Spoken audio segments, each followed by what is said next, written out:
नाज़िन काछे जे पटन ते पेरूं पजी दास थी विया। इलाइक़े वासी दोस्तनि ऐं मिटनि माइटनि ॾांहुं पेरूं सूखड़ी तौर माणे रहिया आहिनि। काछे वासियुनि मूजिब वणनि जी वाढी सबबि ॼार जो वण बि घटिजी रहियो आहे ऐं पेरूं जी पैदावार बि मुतासिर थी रही आहे। वधीक तफ़सील ॿुधाए रहियो आहे वाही पांधी मां आसिफ जमाली। कच्छ यार वल आवो कच्छ यार वल आ लहे बेकरारी पक गए नी पीलूं तेरी इल्तिजारी कच्छ यार वल आ। काछे में मक़बूल हिन कलाम में जिते परे रहंदड़ मिटनि माइटनि ऐं दोस्तनि जी उकीर महसूस करे सघिजे थी उते पंहिंजे इलाइक़े सां मोहब्बत जो इज़हार बि थिए थो। ओ असर बाग वेले सरत्यां दे टोले ओ चुंडण पीलू वेंद्या टुरन होले होले ओ किन्हा पट द्या शाला किन्हा लाल चोले कुजा वागे करके वेंद्या मेल मारी कच्छ यार वल आवो कच्छ यार वल आ। काछे जे माण्हुनि खे ही कलाम घणो करे मई जे शुरूआती ॾिहाड़नि में वधीक वणे थो छाकाणि त उन वक़्तु पटनि में पेरूं पचनि था। काछे में हाणे सुखड़ी वञी बची आहे सिर्फ़ु पेरूं जंहिंखे असां सराइकी में पेरूं चवंदा आहियूं। पेरूं असां वटि 7 मई खां वठी शुरू थींदो आहे। पोइ जेकॾहिं गरम हवाऊं नथियूं लॻनि ही झोला जंहिंखे असां चवंदा आहियूं उहे नथा लॻनि त महीनो ॾेढ हलनि था। जेकॾहिं वरी न आहे त पोइ कुझु टाइम घटि बि हलनि था मींहुं बरसाति जे करे। पेरूं खाइण में तमामु थधा ज़ाइकेदार माना हूंदा आहिनि। हिन में ख़ासि तौर ते इहा शइ वॾी ॻाल्हि इहा हूंदी आहे त हाज़मेदार हूंदा आहिनि। हाज़मेदार खाइण खां पोइ हाज़मो माण्हू जो इहो दुरुस्त थी वेंदो आहे त पुराणे दौर में बीमारियुनि तौर ते हिन खे इलाज में इहो इस्तेमालु कयो वेंदो। काछे वासी ॿुधाइनि था त हिन ॾिहाड़नि में हर उमिरि जा माण्हू ॼार जे वणनि मां पेरूं पटनि था पर ख़ासि तौर ते नंढी उमिरि जूं नींगरियूं पेरूं पटण में ख़ुशी महसूस कनि थियूं। पटन ते पहाड़ूं पक बेरचूं पटन ते पहाड़ूं चंदन लाम लोडे सदन थियूं संघारूं चंदन लाम लोडे सदन थियूं संघारूं जिते वग वठाणनि में दोथी दुहन था हो जिते वग वठाणनि में दोथी दुहन था उतां मुंहिंजा मारू हो मयारू जन सावला जिते यार पे सदा असांजा जेको मुल्क आहे न ॼाणी ज़बरदस्त जाम हुजा आहिनि। पीलूं पीछे गाढ़िया कालिया बगोड़ रतोड़ सभु चीज़ हूंदी आहे। तो माण्हू सबूत हर तरह सभु टुॿिया टुरिया टुंडंदा आहिनि पिछे खपनि जैसे एॾी महिल वण बि गए धंधा बि गया सभु चीज़ गई एॾी महिल सभु का शइ कान्हे का। शुरूआति थी आहे पेरुनि जी तक़रीबन तव्हां हीअं ॾिसंदो झंग में असांजे काछे जा जेके मारूड़ा आहिनि उहे वीचारा पेरुनि ते उहे पटे था अचनि उन्हनि जी रोज़ी बि आहे यानी इन सां उन्हनि जी रोज़ी बि थिए थी। ग़रीब माण्हू वीचारा मारूड़ा वञनि था पेरूं पटनि था। पेरुनि जा केतिरा ई क़िस्म थियनि था जेके रंग ऐं ज़ाइक़े में हिक ॿिए खां मुख़्तलिफ़ थियनि था। इन में तक़रीबन घणेई क़िस्म जा पेरूं थींदा आहिनि जहिड़ो की जीअं बगोड़ जंहिंखे असां फिको खणी चऊं सिंधी में ॻाढ़ो गुलाबी हुयो आहे असां वटि कारड़ो आहे ऐं ॻाढ़े रंग जो कलर ऐं ॿिया मुख़्तलिफ़ क़िस्म थियनि था। 4-5 क़िस्म आहिनि बगोड़ खोंपड़ रतोड़ कालोड़ सभु क़िस्म आहिनि ॻाढ़ल सभु चीज़ अहिड़ा पीलो सभु सुञाण ए बगोड़ पीलो आहिनि इहे सभु ज़ाइकेदार ज़बरदस्त ज़ाइकेदार आहिनि। ऐं रही ॻाल्हि इहे असांजी छोकिरी ख़ासि तरह वञे सिंध अदा सभु ओकुड़ी था ज़रा ज़रा।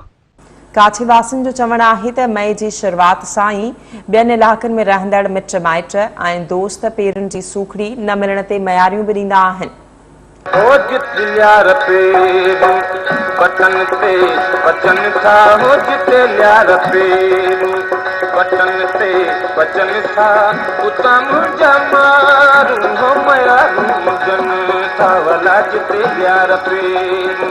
काछे जी पेरूं सौगात आहिनि सो इन में तमामु मिठा पेरूं थींदा आहिनि ऐं उनखां अलावा काछे में जेको पेरूं आहिनि उहे ख़ासि करे जेकी ॿाहिरि सिंध जे अक्सर इलाइक़नि में सूखड़ी तौरु मोकिलिया वेंदा आहिनि माना जेकी बि मिट माइट दोस्त रिश्तेदार अज़ीज़ जेके आहिनि जॾहिं पेरूं थींदा आहिनि काछे में त अक्सर करे चवंदा आहिनि त असां सूखड़ी तौरु पेरूं मोकिलियो।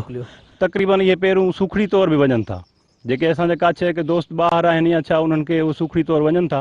बालाड़ी जा दोस्तनि जेके ॿिनि इलाइक़नि में रहनि था, असांजा हितां जा माण्हू जेके रहनि था, सऊदी रहनि था, दुबई रहनि था, उहे इंतज़ारु कंदा आहिनि त माए महीनो अचे त काछे जा पेरूं लहनि ऐं असांजे पंहिंजा मिट माइट दोस्त उन्हनि खे फरमाइश कयूं त असांखे सुखड़ी तौर ते असांखे जीअं मोकिले ॾियनि। ऐं परे परे जा माण्हू आहिनि सौगात खे काछे में हिकिड़ो ई इलाइक़ो आहे जो इताको या दादू ज़िले में काछो हुजे त इहे ॼाल जो वण ऐं पेरूं थियनि था, उहे अचनि था दोस्त या हितां सुखड़ी बि खणी वञनि था। इहे नाज़ुक हुजण जे करे घणो परे नथो वञी सघे, काफ़ी माण्हू अचनि था हिते खाइण जे लाइ, पर उहे बि हाणे हुन में बि कमी अची वई आहे छो जो वण तमामु वञी थोरा बचा आहिनि। हितां जे माण्हुनि खे ॻणती आहे त वणनि जी वाढीअ सबबु हाणे ॼार जा वण थोरा वञी बचिया आहिनि, जंहिं करे पेरूं बि घटि थींदा पिया वञनि।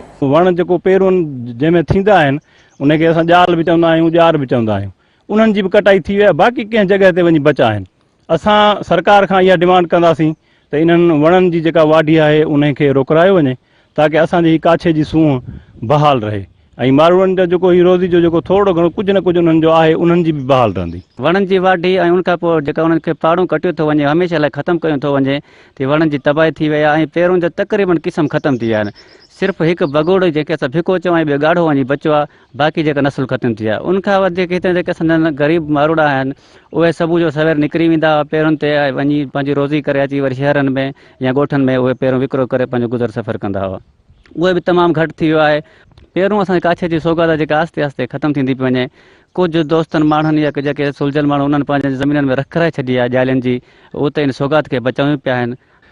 ज़मीन वाले वण कटवा छोड़ी ट्रेलियां डाक टेवी जी सब खत्म थिया जाली जाली में हंदी किनके ये जी थोड़ा थोड़ा इतना बड़ा लग जाए जाली किनके नते हाजी खान जो बाहर जाली मशहूर जान इतना असल दिन रईस अहमद खान हा वडा गाजी खान हा तो माना घोड़ी के चढ़ वण जे चक्कर कन वेंदा हा इथे असां डर डर चढ़दे हसे मथा बटूर रहण दे लाइ न रहण दा हुन क्या थियण खपे हुन कुछ कोने हुन वण को हिफ़ाज़त केर करे कोई कोन कंदो अज जे ज़मीन ते वणे न त कढ त आबाद थिए थींदी विकास कान्हे हुकूमत विकास कान्हे कंदी।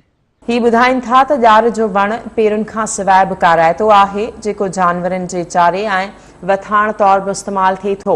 उन जी वाढीअ सां इलाइक़े जे फितरी हुस्न में घटिताई अची रही आहे। सरकार ऐं वाॻियल इदारा हिन वण जी वाढी रोकण लाइ किरदारु अदा कनि। जेको ॼाल जो वण आहे उहो असांजे माल जो चारो पिण आहे। ॼाल न सिर्फ़ु माल जो चारो पेरूं थियनि था, उनखां अलावा ॼाल छपर जे तौरु जेका छां थींदी आहे ॼाल जे वण जी तमामु बहितरीनु आहे। पखी आहिनि, उठ आहे, ॿकरियूं आहिनि, इहे बि इन्हनि जो बि हिन सम्झ ते हिन महल ते जेको हुयो तमामु सुठो खाधो हूंदो हुयो, उनमें बि तमामु घणी कमी अची वई आहे। इहो इन्हनि जो मेन सबबु आहे ॼालनि जी वाढी जे करे। हुकूमत को एक्शन खणणु खपे हिन खे त बाबा इन ते को अमल करे, पर असां ॾिसूं था रोज़ ट्रालियूं भरियूं थियूं वञनि। असांजा दोस्त सोशल मीडिया वारा इहे घणो कुझु कनि था पर को बि उन ते अमल नथो थिए।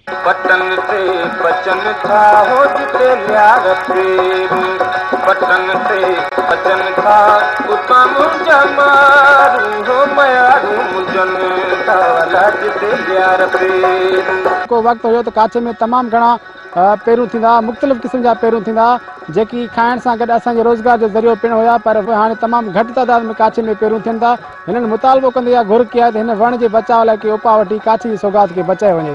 कैमरामैन मधोज तैम सां गॾु आसिफ जमाली, KTN न्यूज़, वाई पांदी। खबी अख पे फर दियो गिरवात वाला मानी रोज किरदी बैठा कांग बोले चढ़ चौठ दर्दी ट्रई सोण सोले ताल बलगारी काछे यार वाला आवो काछे यार वाला।